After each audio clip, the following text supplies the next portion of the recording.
আমি daily children পার্কে যাই এক্সারসাইজ করতে। এক্সারসাইজ করার পরে দেখি একটা জিনিস খেয়াল করে, একটা কুত্তার ফ্যামিলি আছে, সে ডেইলি ওই বাইরে থেকে যায় রাত্রিবেলা, যখন গেট দেয় বাইরে থেকে যায়, আর গেটের ভিতর দিয়ে কিছু ওর বাচ্চা বাইরে যেতে পারে না। ও কী করে, গেটবেলা আসলে ও চেনে গেটবেলারে, যেই গেটবেলা আসে দৌড়ে আসে, আমরা বাইরে থাকালে ও চেনে গেটবেলারে, যাইয়া সিধা দৌড়াইয়া ওর বাচ্চার দ্বারা যায়।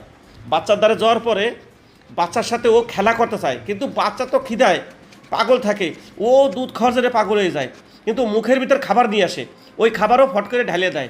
ঢেলে দেওয়ার পরে ওরা একটু খায়, ওর মা যে সাইড হয়ে যায়, সে ও কী করে দৌড়ে ও দুধই খাবে। দুধ খাওয়ার পরে কী করে, অ্যাকচুয়ালি ওর মা খেলতে চায় ওকে সাথে, কিন্তু খেলাধুলা না করে কেন রাত ভরে দেখে না, পাগলের মতো এসে ঢোকে। ও ডেলি, এইটা একদিন না, ডেলি ও বাইরে রয়ে যায়, এরা ভিতরে রয়ে যায়, ডেলি ও বাইরে রয়ে যায়, এরা ভিতরে রয়ে যায়। তো ওই জিনিস দেখে আমি বলছি কি একদিন ভিডিও করব, যে ব্যাপারটা কি, যে অ্যাকচুয়ালি মানুষের মতো এরা সব কিছুই বোঝে।